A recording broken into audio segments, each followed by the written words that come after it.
Alrighty, guys, we are back with another NBA 2K rating stock watch. This one was delayed a little bit as 2K released an update, so it didn't want to record while the new patch was downloading. So let's start off with the Atlanta Hawks, who drubbed the Mavericks 113 to 87. Trey Young, he had 19 points, 14 assists, was 6 of 16 from the field, 2 of 5 on threes, 5 of 5 from the free throw line. And I'm going to mark this as the lightest, absolute lightest of downward trends. And this is something that I'm going to really harp on in the early part of the year. Trey Young averaged 9 free throw attempts over the last 2 years. I'm on free throw watch right now. So far, Zach LaVine and De'Aaron Fox are the only guards to hit double-figure free throws with the new rules. So a lot of Young's value was tied into him getting some of these bullshit fouls. So I only say that he's on the slightest of downward trends, like his draw foul rating would need to be decreased most likely, but everything else should be still standard.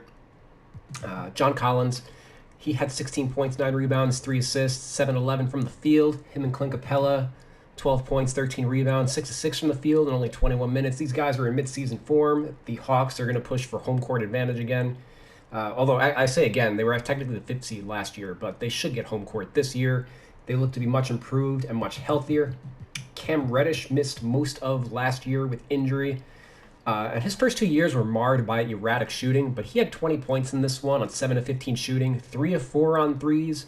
He only hit 26% of his threes last season, so if they can get any type of shooting consistency, it's going to be a really big boon for the Hawks, as they gave 39 combined starts to Tony Snell and Solomon Hill last season, as him and Hunter dealt with injuries. So it's going to be huge for the team if both of those guys are playing well.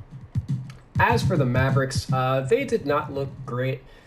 John Hollinger joked that the Mavericks finally found a coach that could stop Luka Doncic being Jason Kidd, but similar to Trey, Luka has benefited a lot from free throws in his last 2 seasons. In this game, he had 18 points, 11 rebounds, and 7 assists, 6 of 17 from the field, 2 of 7 on threes, only 4 of 4 from the line, and he also had 5 turnovers.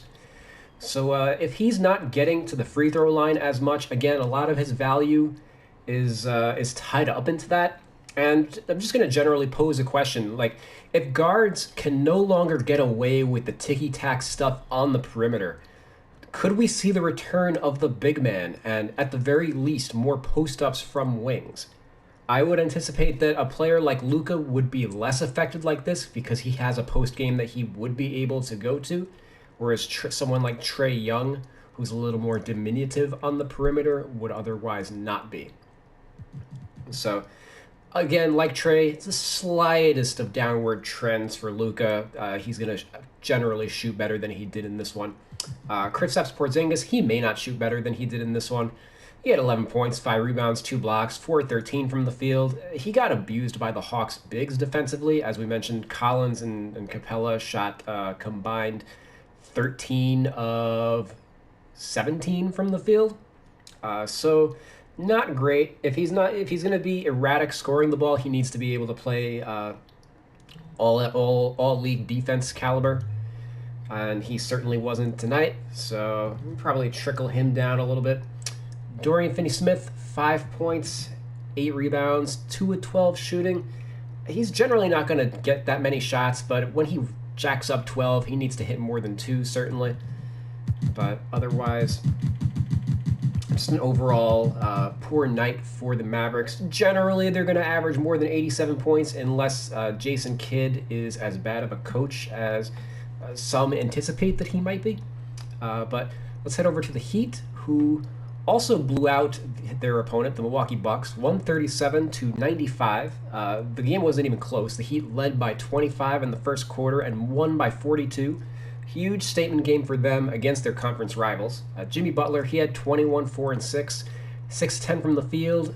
No threes attempted, but he did go 9 of 11 from the free throw line, so he was still able to get into the paint and cause some havoc. Bam Adebayo, 20 points, 13 rebounds, 9 of 13 from the field. Kyle Lowry, his debut with the team was pretty quiet, but they didn't need a big night from him otherwise. And he has nights like this from time to time as a pure playmaker. 5 points, 6 assists, only 1 of 8 from the field. PJ Tucker was also solid in his debut with 8 points and 6 rebounds and 3 of 4 shooting. And his defense, I'm sure, helped limit Giannis a little bit. And Tyler Hero was basically the star of this game. He had 27 points, 6 rebounds, 5 assists. He was 10 of 18 from the field, 4 of 8 from 3. Did all of that in only 24 minutes. He's picking up from his strong preseason. Looks like the real deal this year, filling the bench playmaking void left by Goran Dragic. Could end up in the 6th man of the year and even most improved player conversations. And he had the play of the game in this one with a Max Strus chase down block on Jordan Nwora at the end of a quarter into a Tyler Hero 30-foot buzzer beater off the dribble to end the first quarter and put an exclamation point on the Heat's dominance in the early period.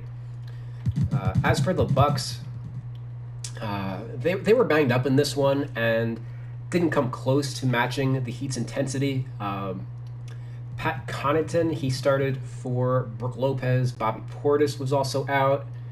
George Hill, he started for Drew Holiday. The team was already without guys like Semi Ojeleye and Rodney Hood. So pretty much all of the backups on the team were the end of the bench guys. These guys were all taken in the second round. So, they didn't have a ton of depth in this game. Giannis started at center.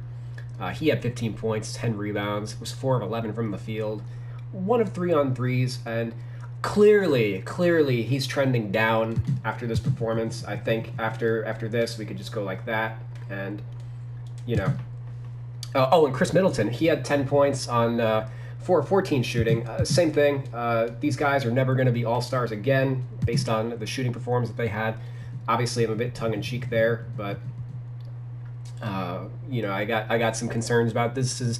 Don't make hot takes on this. We're not making hot takes. We're making scalding hot takes. Giannis is never going to make another All-Star team again. You heard it here first. But Sandro Mamakhelishvili, he might make a couple more All-Star games in his future. Maybe. He had 12 points, 4 rebounds, 4 of 9 from the field, 2 of 4 on threes. He played 27 minutes in this one. I've been high on him. He's better than your average 54th pick. Despite his two-way status, he's showing he's ready to play right away.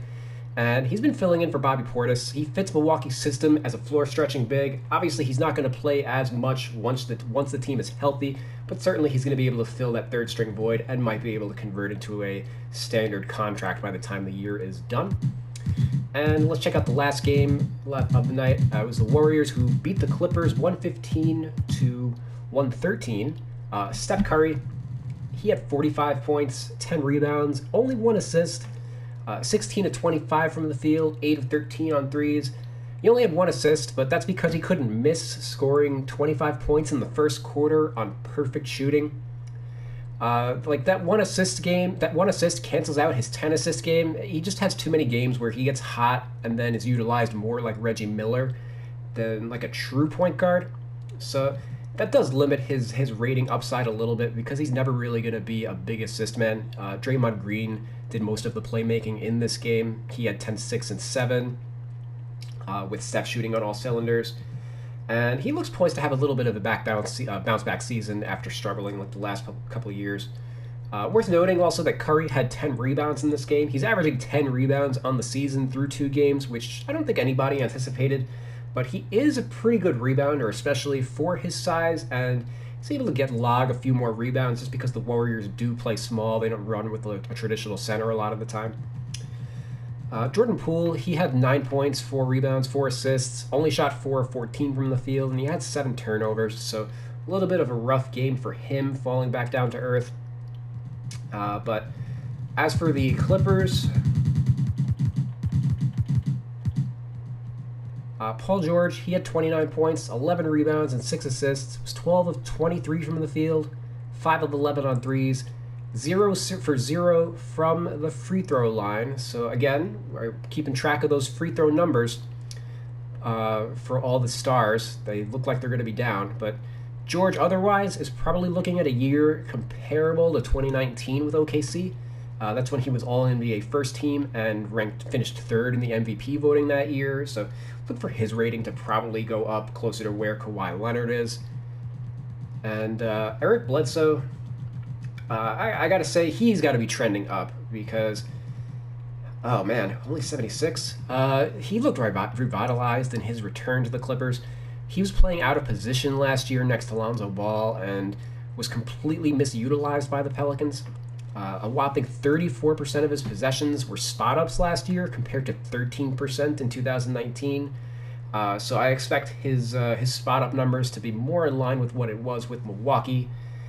Even though he had only 2 assists in this game, he was pretty aggressive off the dribble, finding holes in the defense, and look for his return to his production with Milwaukee, where he was essentially a borderline all-star. I don't know if I mentioned it. He had 22 points and 2 assists, 10 of 16 shooting in this game.